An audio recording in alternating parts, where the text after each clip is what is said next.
사랑합니다. 오늘 금요기도회 비대면 가운데 진행을 하고 있습니다. 특별 새벽기도 또한 이 자리에 아무도 없이 예배 송출 인원만으로 예배를 드리는 때가 다시 왔습니다. 바로 이때도 하나님께서 은혜 우리에게 베푸시고 또 우리가 기대하는 것 이상의 인도하심을 또 우리에게 허락하실 줄 믿습니다. 저는 지난주에 앞선 본문을 가지고 우리 성도님들에게 분명히 나누었습니다. 하늘의 하나님께서는 세상에 우리만 있는 것 같이 우리를 바라보고 계신다. 또 다르게 적용해 볼까요? 하나님은 세상에 그 사람만 있는 것처럼 그 사람을 주목하시겠죠. 여러분께 묻겠습니다. 바로 그 시선으로 나 자신을 바라보실 수 있으세요?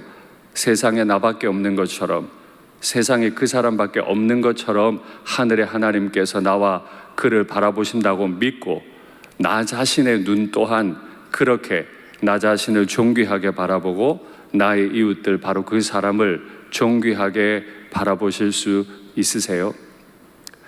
발락은 이스라엘을 저주하기 원했던 그 마음을 포기하지 않고 계속 이어갑니다.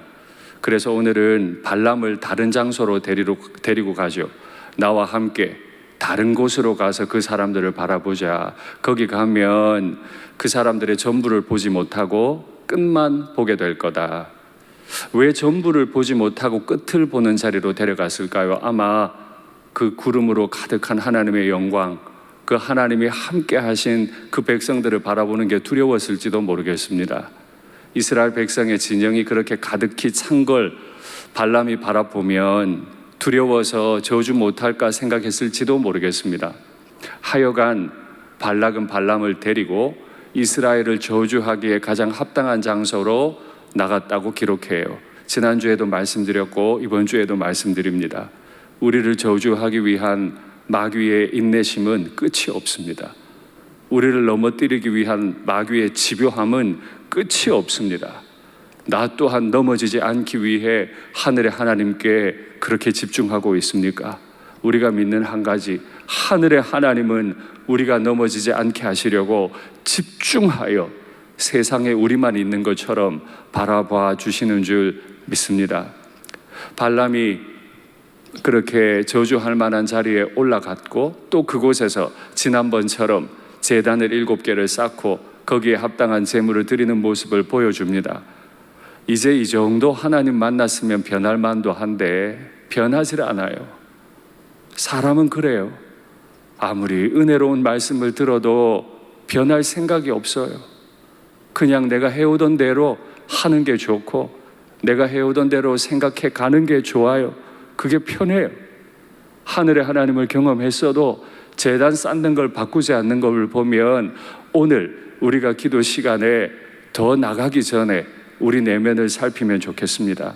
내가 최근에 결정적으로 하나님의 말씀을 받고 내 습관을 돌이키고 내 생각을 꺾어서 하나님 앞에 예물로 드린 것이 무엇이 있습니까? 언제 하나님 앞에 나를 꺾은 적이 있습니까? 오늘 이것을 기도 시간에 확인하시고 하나님 앞에 예물로 올려드리는 은혜가 있으면 좋겠습니다. 발람이 지난번에 했던 것처럼 또다시 떨어져서 하나님을 기다립니다. 그리고 하나님께서 당신의 말씀을 허락하셨죠. 오늘 본문에서 하나님이 이런저런 말씀을 발람에게 주셨고 발람이 그대로 했다라는 말은 없지만 정황을 보면 발람이 한 말은 하나님께서 이스라엘을 위해 발람의 입에 담아주신 말씀이라는 걸 우리가 알 수 있습니다. 발람이 그 말씀을 받고 발락의 이름을 먼저 부릅니다. 발락이여, 내 말을 듣는데 일어나서 들어. 내 말을 듣는데 자세히 들어. 여러분 기억하십시오. 오늘 말하는 사람은 발람이지만 발람에게 말씀을 주신 분은 하나님이세요. 발람이 발락에게 하는 말을 통해서 우리는 하나님의 말씀을 받는 두 가지 태도를 알 수 있습니다. 첫째, 일어나서 들어야 됩니다. 바알의 산당, 그 제단 옆에 앉아서 아무런 긴장감 없이 들을 것이 아니고 하늘의 하나님 여호와가 하시는 말씀을 벌떡 일어나서 들어야 하죠. 가정에서 일어나서 말씀을 들으라는 것이 아니죠. 바알에게 제사 지내던 그 습관으로부터 일어나려는 겁니다. 이스라엘을 저주하고 싶어하는 그 안달난 마음으로부터 일어나서 발라가 내 말을 들으라. 하나님 아버지의 말씀을 똑같은 자리에서 여러 사람이 듣습니다. 그러나 결과는 판이해요. 어떤 사람은 그 말씀을 받고 회개하고 돌이켜서 그 인생이 구원을 받지만은, 어떤 사람은 동일한 말씀을 동일한 자리에서 받았어도 삶의 변화가 일어나지 않죠. 일어나십시오. 내 과거의 상처로부터 일어나십시오. 과거의 교회에서 받았던 상처들, 그곳에서 내가 가지고 있었던 수많은 다짐들, 아픔들, 분노들, 미움들, 그 자리로부터 일어나셔야 돼요. 그 모든 것들로부터 일어나지 않으면 말씀을 받아봐야 내 영혼까지 닿지를 않아요. 말씀으로부터 일어나셔, 말씀을 듣고 내가 앉았던 자리로부터 일어나셔서 전혀 새로운 각오와 다짐으로 하나님 앞에 서시는 은혜가 있으면 좋겠습니다. 둘째, 자세히 들으라. 똑같은 자리에서 말씀을 받아도요, 어떤 사람은 머릿속에 다른 생각을 하면서 말씀을 들어요. 그러다 보면 내게 주시는 말씀이 되지를 못해요. 똑같이 말씀을 듣는데 내가 그 말씀을 자세히 전심을 다해 듣지 않으면 내게 주시는 말씀이 아니고 다른 사람에게 주는 말이 되는 거죠. 나의 어떤 상황에 대해 긴밀하게 주시는 말씀인데 그 말씀을 다 놓쳐버리고 내 상황과 관계없는 뜬구름 잡는 소리처럼 설교가 들리기도 해요. 오늘 어떠십니까? 전심을 다해 하나님의 말씀을 들을 준비가 되셨습니까? 벌떡 일어나서 들으실 준비가 되셨습니까? 사람의 말을 들을 때도 귓등으로 들으면 안 되는 법인데, 하늘의 하나님께서 하시는 말씀, 하늘의 하나님 아버지의 말씀을 들을 때 우리가 어떤 전제도 다 내려놓고 하늘의 하나님만 말씀하시고 저는 듣겠습니다 하는 태도가 있어야 하지 않겠습니까? 제가 좋아하는 작가이자 문학 교수님이 한 분 계십니다. 일전에도 소개해드렸던 이승우라고 하는 분이신데요, 그분이 최근에 국민일보에 아주 좋은 글을 쓰셨어요. 한번 확인하시죠. 우리말에 속말이라는 단어가 있다. 겉으로 표현되지 않은 말이 속말이다. 잘 듣는다는 것은 그 말까지, 속말까지, 표현되지 않은 말까지 듣는다는 의미다. 잘 듣는 분이세요? 여러분들께서는 잘 듣는 분이세요? 표현하지 못한 마음까지 듣는다는 의미라. 마음 전체가 귀일 때 가능한 일이다. 어떤 사람이 하나님의 말씀을 잘 들을까요?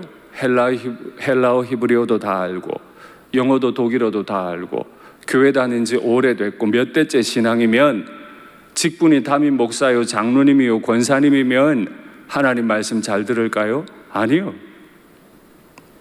하나님의 말씀을 잘 듣는 사람은 온 몸이 귀일 때, 바로 그때 하나님의 말씀을 잘 들을 수 있죠.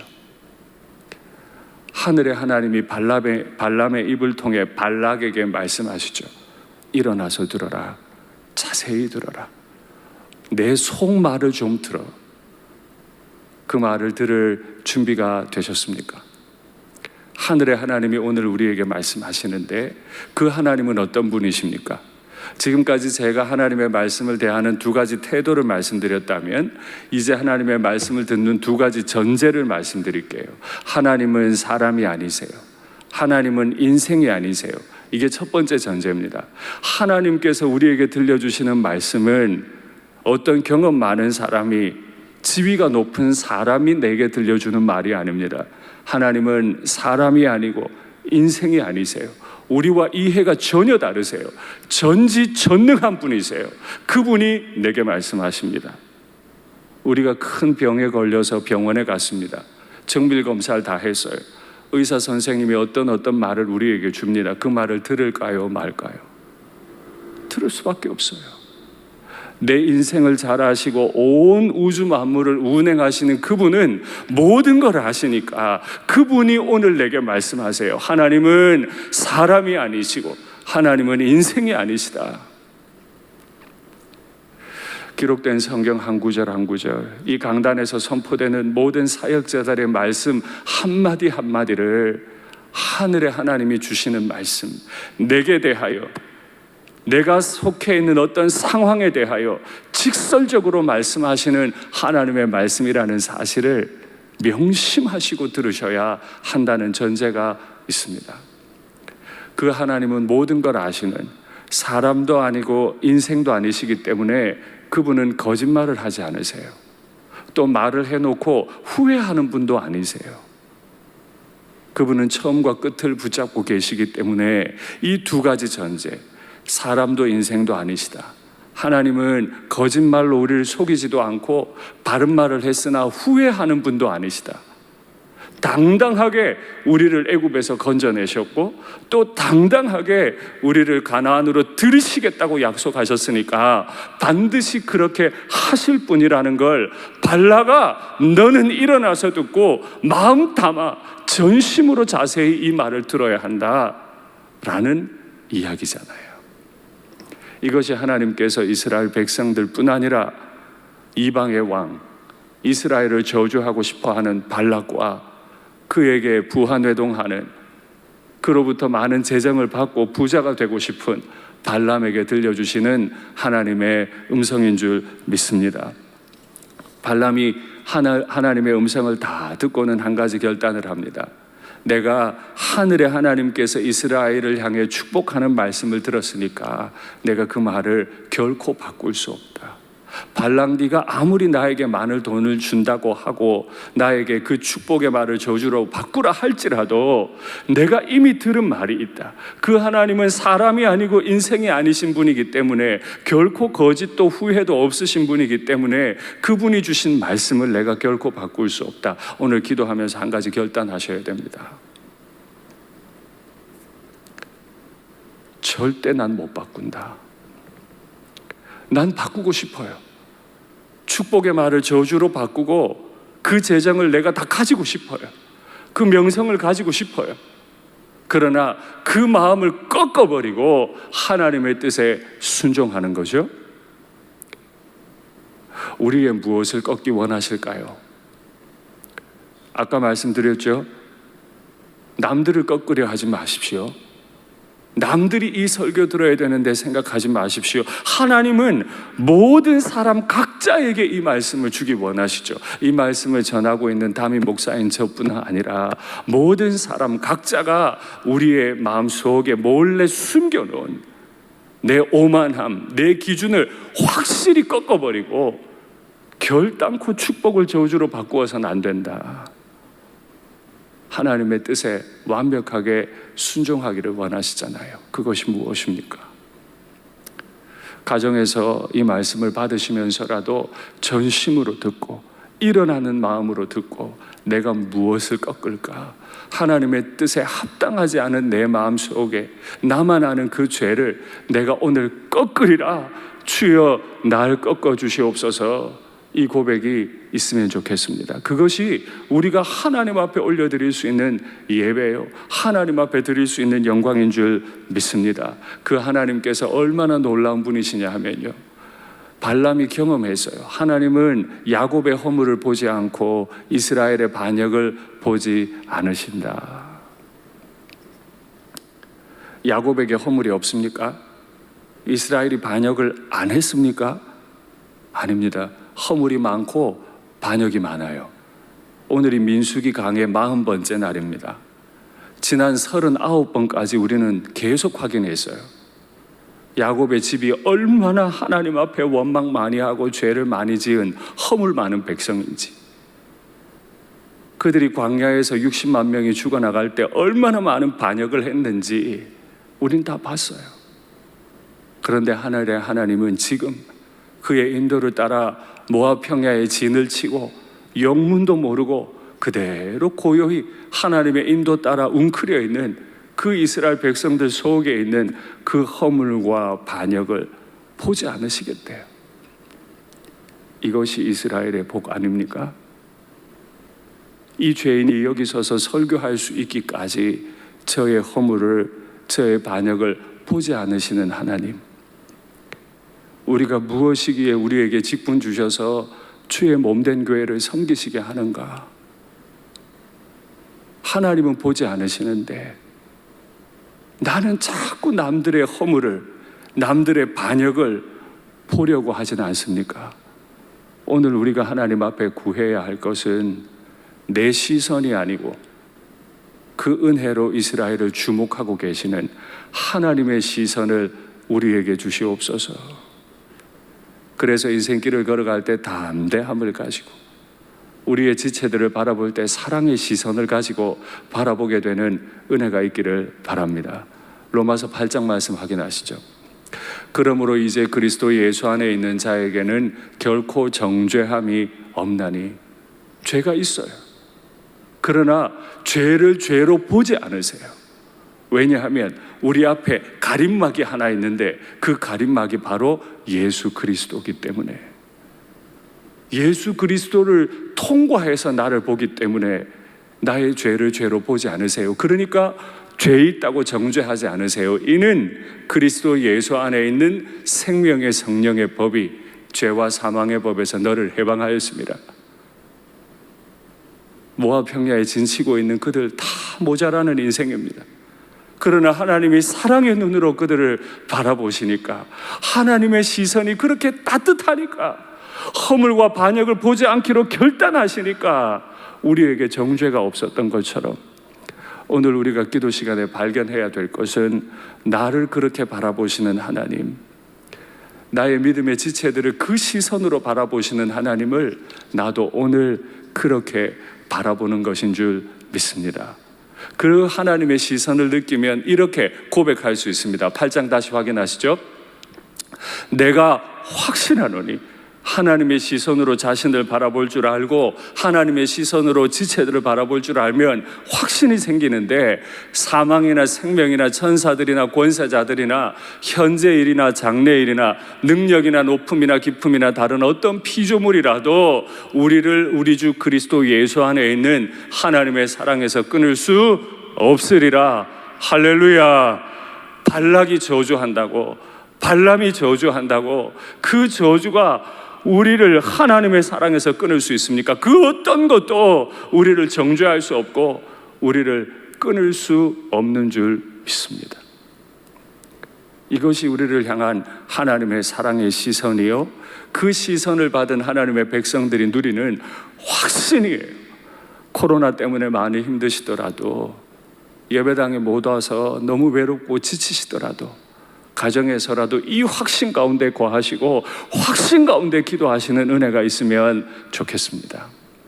하나님은 그저 사랑만 하시고 그 사랑을 못 지키는 무능력한 분이실까요? 아닙니다. 간혹 그런 경우 있습니다. 사랑은 하지만은 그 사랑을 지킬 능력이 없는 경우가 있죠. 그러나 하나님은 그렇지 않아요. 우리를 바라보시는 시선도 사랑의 시선이고, 사랑했기 때문에 그 사랑을 끝까지 지키시는 강력한 분이시죠. 그래서 발람은 그 하나님과 이스라엘의 관계에 대해서 새 짐승을 비유어로 사용합니다. 먼저는 하나님을 비유하기를 들소로 비유합니다. 영어 성경에 여러 번역이 있는데 그 번역 중에 하나는 들소의 뿔이라고 했고 하나는 들소의 힘이라고 번역한 것이 주를 이루어요. 예전에도 말씀드렸죠. 그 지역 사람들이 또 애굽 사람들이 자신들의 신을 형상화할 때, 모습으로 그려낼 때 다 들소로 형상화했다. 보신 기억이 날 겁니다. 이집트의 태양신이나 팔레스타인 그 가나안 땅에 있었던 바알이나 몰렉은 다 뿔이 아주 멋있게 크게 솟아오른 그 들소였죠. 들소는 힘의 상징이에요. 발람이 하나님의 감동을 받아서 저주하려고 올라갔다가 축복한 내용에 보면 하나님이 들소의 힘으로 그들을 애굽에서 끌어내셨고 가나안에 인도하실 거라는 거예요. 들소가 나서면 아무도 못 막아요. 들소를 막을 수 있는 짐승은 없어요. 하나님이 그들을 애굽에서 끌어내셨다는 뜻은 발락, 네가 아무리 날 통해 저주하려고 해도 들소의 힘을 가지시고 저돌적으로 이 백성을 가나안으로 인도하시는 하나님을 결코 막을 수 없어. 그 하나님의 강력한 힘이 코로나 가운데, 답답한 가운데 있는 우리를 가나안으로 인도해 주실 줄 믿습니다.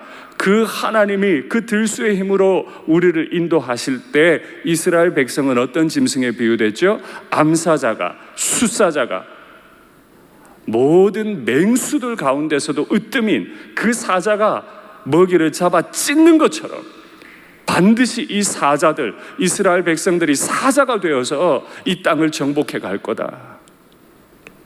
저주하라고 부른 발람이 이 축복으로 바꾸니 옆에 있던 발락이 얼마나 속이 터지겠어요. 그런데 더 유머러스한 단어를 사용하는 것 같아요. 제가 읽을 때는 발람의 입을 통해 하나님이 발락을 약올리시는 것처럼 들리는데, 여호와가 왕이 되셔서 그들 가운데 있으니까 그 백성 사자 둘, 암사자와 숫사자가, 이스라엘 백성 전체가 그 들소 하나님을 향해 소리쳐 외치는 거죠. 왕이시여, 왕이시여. 저주하는 소리는 온데간데 없고, 그 왕이 이스라엘을 사랑하셔서 그들 가운데 거하시니까 사자가 포효하듯이, 사자가 으르렁거리듯이 그 왕이신 들소 하나님을 향해 막 외치는 소리가 들리는구나, 이렇게 축복한단 말이죠. 발락이 이거 감당하겠습니까? 우리가 기도하는 가운데 우리의 믿음의 눈을 열면 우리의 인생을 들소의 힘으로 이끄시는 하나님, 나는 연약하지만 내 인생을 암사자와 숫사자로 사용하실 하나님을 만나게 될 줄 믿습니다. 사실 이스라엘 백성들은 이 예언으로부터 400년 전에 있었던 예언일 때부터 그들은 사자로 비유가 됐어요. 야곱이 그의 아들 유다를 축복했던 내용, 창세기 말씀 한번 확인하시죠. 유다는 사자 새끼로다. 내 아들아, 너는 움킨 것을 찢고 올라갔도다. 지금 발람이 축복한 내용에 들어있는 내용이죠.